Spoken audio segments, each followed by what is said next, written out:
Hello Infusionsoft, my name is Blaine Wiggins, and it's no secret that the purpose of this video is to impress you, or at least set myself apart from the probably hundreds of other videos and other applications you've received for the Dream Manager position.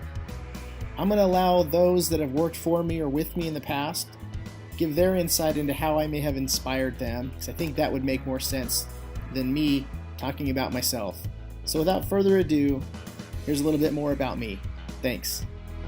Ironically enough, today is Halloween, and I remember back probably about almost 10 years ago when we were at a campus together, and a lot of the feedback we had was it was a call center environment, and I remember Blaine talking to me and challenging me about, we need to change the culture at this campus and make this a really winning place to live and work. And Blaine was the first one that really went outside the box. Being the campus that invests in employee happiness, health, and success. And they're really striving to do things that make employees happy and get them engaged in activities outside of just work. I feel that if the employees are happy, if we are happy, if we're enjoying coming to work, that's definitely something that we're going to transfer to the student. I think all that contributes to a culture and environment that really helps us to enjoy coming to work every day and just enjoy what we do. I believe that happy employees will make happy students and create a very healthy, successful working environment. Believe me when I tell you, Blaine Wiggins wrote the book on motivating and inspiring others. I was just recently in a training class a few months back. I started at a new company within the education field, and as we're in training class, of course, we're all reminiscing and talking about the different people that we knew, or who was our manager, or what division we were in. People are very opinionated in our industry, and have a lot of positive and negative things to say about people. But what was interesting is this is now the second school that I've gone to where in training class Blaine's name has come up several times, and nobody had anything but positive things to say about him. Blaine's leadership style has always been that of influence, belief, inspiration. He's a very transformational leader. I can honestly say that Blaine was the best leader that I've had in my 12-year career. And I say that because he helped me to be a more impassioned and inspiring person and leader. He's consistent. He gets things done at the top level always. And how he does that is he focuses on his people and believes in them and brings out the best of them. He's a great coach and motivator. He has the unique ability to connect with people and inspire them for greatness. One of his favorite quotes, which he embodies, is leaders take people where they want to go, but great leaders take people not necessarily where they want to go, but where they're capable of being. And I've always seen Blaine that way. He's the best at rallying a group, getting them to go after a common goal, and being excited, whether it's something that they're going to be challenged with, whether it's a new initiative. He just has that ability to engage people, involve people, collaborate, all of his staff, and make sure that everybody's heading in the same direction with a really positive attitude. Blaine has been an amazing mentor to me. Throughout my career, there's been no other person that I can recall that has inspired me and motivated me to work harder in my job than he has. And he's creative. He sees through the status quo. He has got a great ability to bring out the best in creative ideas and bring those to the table. He helped me become a better leader because he challenged me to do my best in everything that I did. Blaine's the type of guy that doesn't micromanage you, doesn't make you feel little. He builds you up and believes in you, and it makes you never want to let him down. That's how I've always described Blaine's leadership. This guy can command respect. He has the ability to move crowds, big and small crowds. He actually took the time to learn everybody's name in the division and say hi, and didn't seem like this leader that was up on this pedestal, inapproachable.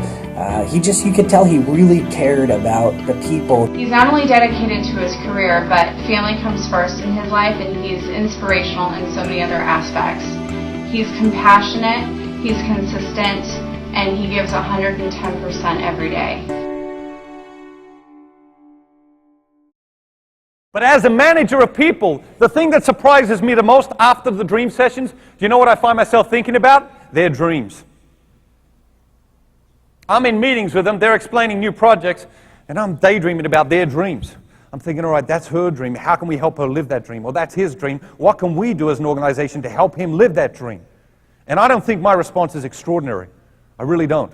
I think it's human. When we know the dreams of the people around us, our natural response is to want to help them live those dreams.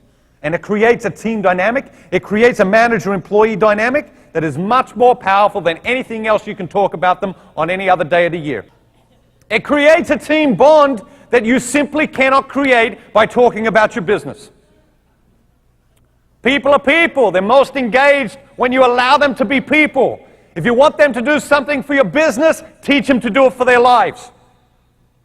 You want them to do something for your business, teach them to do it for their lives, because that's the only way it will be effective in the long term. More importantly, what Blaine has done for me personally, he's helped inspire me to not only be a better leader, be cognizant of my personal brand, my corporate image, but he's also helped me and inspired me to want to be a better person outside of work. That's a true leader. And he did that by caring so much about me personally and then professionally. It was always that direction, that order of caring about me as a person and wanting me to be the best person that I could be so that I could then show up as the best person that I could be at work. And it made me really think differently about the way that I led people and the way that I gave feedback and inspired and even helped people perform as well as performing myself. I've always really appreciated that about him.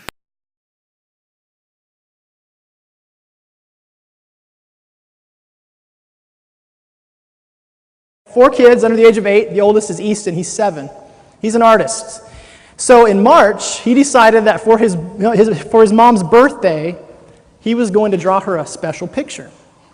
And so he went to work, went in the corner, he started drawing, and he was real proud of what he did. He rolled it up, put some tape on it, and when we were exchanging gifts, giving gifts to my wife, he handed it to her with a lot of pride, and she proceeded to unravel it and open it up, and this is what she saw.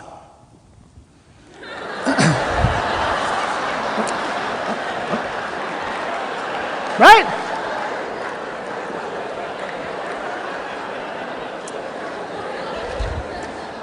Now, young Easton's in therapy right now. No, I'm just kidding. Okay, so if you can't see it in the back, it's a shark swallowing a woman. And on top it says, "Happy birthday, Mom!" So obviously my wife is, because he's really proud of this. And so she's trying not to laugh, doesn't want to offend his artistic ability. And so she kind of chokes back the laughter and she says, "Now, son, why on earth did you draw a picture of a shark swallowing me up?" And Easton looks at her, and he's just disgusted. He's disgusted that Mom does not know what is going on with this obvious photo. He says, "Mom, the shark's not swallowing you up. You're escaping from him." And come on, duh, of course. And so the minds of a 7-year-old, right? So we've had a good laugh. This was back in March. Again, I shared it with the director team. I thought it was really funny.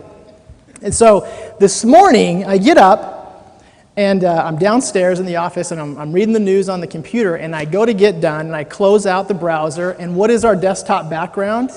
But this, because Easton has figured out how to change the desktop background. And it's been there for about a month and a half. Again, back in March, we've had our laugh. It's funny, yahoo. But as I got to get up, I looked at it, and for some reason, it just kind of clicked in my head. I had that epiphany, where all of a sudden it represented something I had never seen before. So kind of go with me here. If you think about it, so here we have a shark swallowing up this lady, right? What if we were to say that change represents that shark? Things that are outside of our control, things that are bigger than us, represents that shark. And that's us, right? That lady's us. And there's not a whole lot we can do when we feel like we're getting swallowed up by things outside of our control, right? Has anyone ever felt that way before? Do we feel that way right now? I'll be the first one to say that sometimes it feels like things are out of my control when it comes to the changes that are going on. What's interesting to me and what I noticed is if you look at this picture, the lady's got a little bit of a smile. Sometimes do we put the smile on, right? We don't want our managers or our directors to feel let down, so we kind of, yeah, it's a good change. I'm excited about it, right? We kind of fake the smile, kind of like the lady and the shark. And we do that. And then maybe myself or your director or your senior director or Joe or someone, we kind of feel like, they're drinking the Kool-Aid, so they're like, happy birthday! This is great. This is a great change. And it's kind of told to us that this is how it's going to be. What's interesting with this, you guys, and what hit me is the difference in the perspective. And that's what I want to talk to you about just really briefly. When you think about the difference in perspective of my wife, who saw this as herself being swallowed up by a shark, and then you have someone else, a 7-year-old, kind of pure intent, thinking to himself, no, that's not what that is. That's someone getting away. That's someone succeeding. That's someone kind of owning their circumstances, getting out of that situation, removing themselves. It was interesting. It kind of hit me really hard. When these changes are happening, this is my challenge to you as the best campus in the University of Phoenix.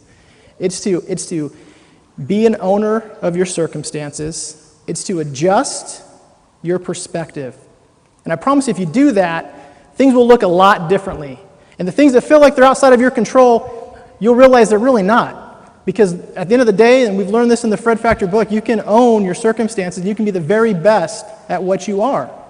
And so I appreciate Easton and his inspiration to me, because to me, it's about perspective. And so again, I challenge you to think that way as we continue to move forward with the changes that are happening in our organization. Adjust your perspective.